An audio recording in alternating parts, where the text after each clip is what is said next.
বন্ধুরা, মেডিকেল ফিল্ডে কাজ করার ইচ্ছে কিন্তু সবার থাকে, কিন্তু সবাই এই মেডিকেল ফিল্ডে যেতে পারে না বা যাওয়ার মতো কোনো স্কোপ থাকে না। কারণ তারা সায়েন্স নিয়ে পড়ে না, তারা আর্টস নিয়ে পড়েছে। অনেকের মনের মধ্যে এটা কোশ্চেন থাকে যে আমি আর্টস নিয়ে পড়েছি, উচ্চ মাধ্যমিকে আমার আর্টস ব্যাকগ্রাউন্ড ছিল, তাহলে কি আমি মেডিকেল ফিল্ডে যেতে পারবো না? অবশ্যই যেতে পারবে। প্যারামেডিকেলে তোমরা আর্টস নিয়েও এমন কিছু কোর্স রয়েছে যেগুলো করতে পারবে। আজকের এই ভিডিওটিতে আমরা সেই ধরনের কিছু কোর্সের ব্যাপারে আলোচনা করব। চলো ভিডিওটি শুরু করা যাক। প্যারামেডিক্যালের কাজটা কি? প্যারামেডিক্যাল হচ্ছে এমন একটা প্রফেশন যাদের কাজই হচ্ছে ডাক্তারদের সঙ্গে থাকা এবং তাদের হেল্প করা। সেই হেল্প বিভিন্ন বিষয় হতে পারে। এই প্যারামেডিক্যাল প্রফেশনালরা ল্যাব টেস্ট থেকে শুরু করে পেশেন্ট কেয়ার থেকে শুরু করে ডায়াগনোসিস বিভিন্ন ধরনের কাজের সঙ্গে লিপ্ত থাকে। একটা কথা আমরা সবার মুখে শুনে থাকি যে ডক্টর ছাড়া হসপিটাল চলে না, কিন্তু এটাও সত্যি যে প্যারামেডিক্যাল স্টাফরা যদি না থাকে তাও কিন্তু হসপিটাল অচল। কেন কি, ডাক্তাররা শুধুমাত্র একটা রোগীকে পর্যবেক্ষণ করে। একটা পেশেন্টকে ডাক্তার কিভাবে পর্যবেক্ষণ করতে পারে? তার ব্লাড টেস্ট করতে পারে, তার এক্স রে রিপোর্ট দেখে সেটা পর্যবেক্ষণ করতে পারে, তার সিটি স্ক্যানের রিপোর্ট দেখে, তার এমআরআই রিপোর্ট দেখে, তার আল্ট্রাসোনোগ্রাফি রিপোর্ট দেখে। তাহলে এই ধরনের রিপোর্টগুলোর কাজটা করে কে? এই ধরনের রিপোর্টগুলোর কাজ করে একজন প্যারামেডিক্যাল স্টাফ। তাহলে আমরা এটা বলতে পারি যে একজন প্যারামেডিক্যাল স্টাফ ছাড়া হসপিটাল সত্যি অচল।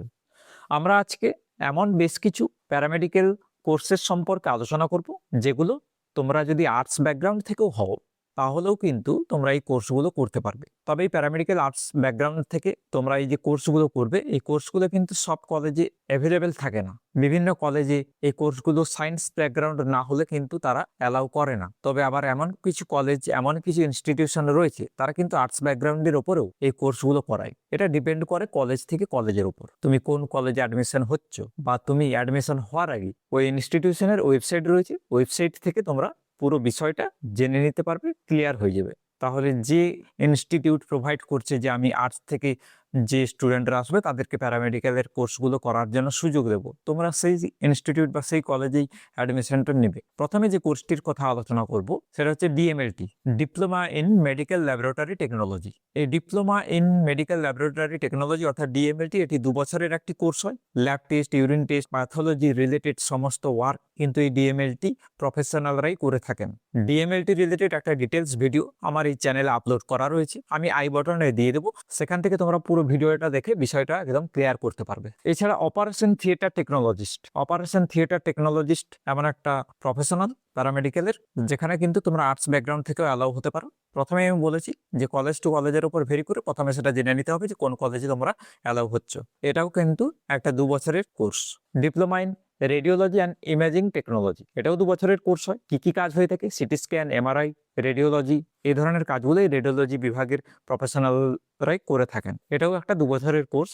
এছাড়া রয়েছে ডিপ্লোমা ইন ফিজিওথেরাপি, 2 থেকে 3 বছরের কোর্স হয়। আচ্ছা, ডিপ্লোমা ইন ডায়ালিসিস টেকনোলজি, কিডনির যে ডায়ালিসিস হয় সেটা এই ধরনের ডায়ালিসিস টেকনিশিয়ানরাই সেটাকে পরিচালনা করে থাকেন। এছাড়া পেশেন্ট হ্যান্ডেলিং, এই ধরনের কাজ হয়ে থাকে, এটাও 2 বছরের একটি কোর্স।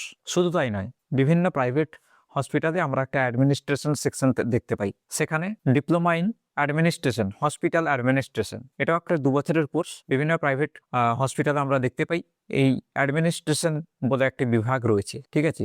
তো সেখানে যদি আমরা জবের জন্য যাই, তো সেটার জন্য আমার এই ডিপ্লোমা ইন হসপিটাল অ্যাডমিনিস্ট্রেশন কোর্সটি যদি করা থাকে তাহলে খুব সহজে আমি অ্যাপ্লাই করতে পারবো। এটাও একটা 2 বছরের কোর্স হয়। তাহলে আমরা এটা জানলাম যে হসপিটাল অ্যাডমিনিস্ট্রেশনে যদি তোমরা যেতে চাও, যেতে পারো, তো এটাও একটা অপশন রয়েছে। এবারে আমরা চলে আসবো কিছু সার্টিফিকেট কোর্সের ব্যাপারে। দেখো, এর আগে যে কোর্সগুলোর কথা বললাম সেগুলো হচ্ছে ডিপ্লোমা কোর্স, এবারে বলছে সার্টিফিকেট কোর্স। এই সার্টিফিকেট কোর্সগুলো 6 মাস থেকে 1 বছরের হয়ে থাকে। সার্টিফিকেট কোর্স কিসের হতে পারে? মেডিকেল অ্যাসিস্ট্যান্ট হতে পারে, নার্সিং অ্যাসিস্ট্যান্ট হতে পারে, হেলথ কেয়ার অ্যাসিস্ট্যান্ট হতে পারে। সার্টিফিকেট কোর্স কেন করবে তোমরা? যদি তোমার মনে হয় যে আমার তাড়াতাড়ি একটা চাকরির দরকার হয়, তখনই এই সার্টিফিকেট কোর্সটা কিন্তু তোমার বেস্ট অপশন হবে। এবার কিছু গুরুত্বপূর্ণ ইনফরমেশন আমি তোমাদের প্রোভাইড করতে চাই, যেগুলো তোমরা যদি ফলো করো তাহলে তোমাদের জন্য বেনিফিশিয়াল হবে।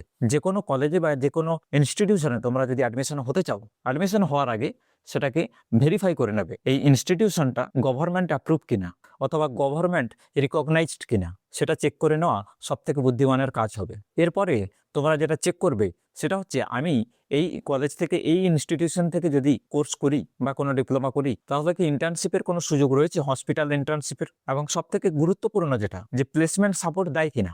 আমি একটা কলেজ থেকে কোর্স কমপ্লিট করে নিলাম, তারপরে যদি কলেজ থেকে একটা প্লেসমেন্টের গ্যারেন্টি না দেওয়া হয় বা প্লেসমেন্টের অপশন কোনো না দেওয়া হয় তাহলে কিন্তু এটা একটা প্রবলেমের বিষয়। যদি যে কোনো কলেজ থেকে তোমরা ডিগ্রি কোর্স করছো, সার্টিফিকেট কোর্স করছো, সেখান থেকে যদি প্লেসমেন্টের ব্যবস্থা করানো যেতে পারে তাহলে এর থেকে ভালো কিছু হয় না। তোমরা তোমার কেরিয়ার শুরুতেই একটা জব ক্র্যাক করে নিতে পারবে, যেটা তোমার কেরিয়ারে তোমাকে এগিয়ে নিয়ে যেতে সাহায্য করবে। এবং সব থেকে যেটা ইম্পর্টেন্ট, এই ভিডিওটা আমি যে জন্য বানালাম সেটা হচ্ছে আর্টস ব্যাকগ্রাউন্ডের প্যারামেডিক্যাল। তাহলে আমি যে কোনো ইনস্টিটিউশনে যাচ্ছি, যে কোনো কলেজে যাচ্ছি, আমাকে এটা ভেরিফাই করে নিতে হবে যে এই ইনস্টিটিউশনে আমি আর্টসের স্টুডেন্ট, আমার জন্য কি এখানে কোনো কোর্স অ্যাভেলেবেল রয়েছে নাকি শুধুমাত্র সায়েন্সের স্টুডেন্টদের জন্য রয়েছে। এমন অনেক কলেজ রয়েছে যারা কিনা প্রথমে বলে দেয় যে আর্টসের জন্য তোমরা আর্টস ব্যাকগ্রাউন্ড থেকে হলেও কোর্স করতে পারবে, কিন্তু পরে গিয়ে সমস্যায় পড়তে হয়, কারণ ওই ইনস্টিটিউশনে সায়েন্স ব্যাকগ্রাউন্ডের স্টুডেন্টরাই বেশি ভর্তি হয়েছে। তো তোমরা যদি আর্টসের ব্যাকগ্রাউন্ড হয়ে থাকো,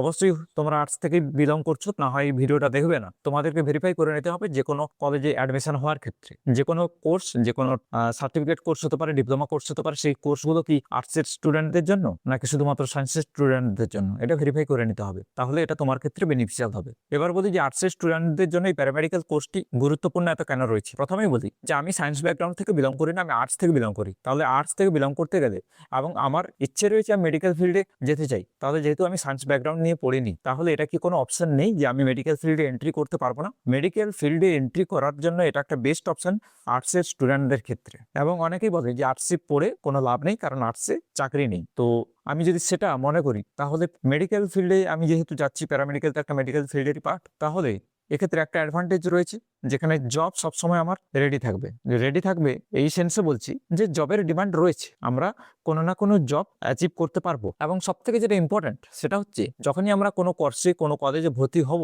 আমাদেরকে প্রথমে যে দেখে নিতে হবে যে আমি এই কলেজে অ্যাডমিশন ফিজ কি রয়েছে। এবং প্যারামেডিক্যালদের অ্যাডমিশন ফিজ কিন্তু বিশাল কিছু হাই হয়ে থাকে না, লো ইনভেস্টমেন্টে এটা একটা বেস্ট কেরিয়ার অপশন হবে যদি তোমরা আর্টস থেকে বিলং করো। তো বন্ধুরা, এই ছিল একটা ছোট্ট ইনফরমেশন। আমার মনে হলো যে তোমাদের সঙ্গে শেয়ার করা উচিত, যারা আর্টসের ব্যাকগ্রাউন্ড থেকে আছো, যারা চাও যে আমি মেডিকেল ফিল্ডে এন্ট্রি করতে চাই, আমি মেডিকেল ফিল্ডে যেতে চাই, কিন্তু দুর্ভাগ্যবশত আমার সায়েন্স ব্যাকগ্রাউন্ডে নেই, তাহলে কি আমি মেডিকেল ফিল্ডে এন্ট্রি করতে পারবো না? তা কিন্তু নয়। সেই সমস্ত ইনফরমেশন আমি তোমাদের প্রোভাইড করার চেষ্টা করলাম। ভিডিওটি ভালো লাগলে একটি লাইক করে দিও, বন্ধুদের সঙ্গে শেয়ার করতে ভুলো না। এবং আমি এই ধরনের job related, career related video বানাতে থাকি। আজকের মতো এখানে ভিডিওটি শেষ করলাম, দেখা হচ্ছে নেক্সট ভিডিওতে। ভিডিওটিতে যদি প্রথমবার এসেছো, চ্যানেলটিকে সাবস্ক্রাইব করে বেল আইকনটিতে প্রেস করে দাও, যাতে আমার পরবর্তী ভিডিওর নোটিফিকেশন তোমার মিস না হয়।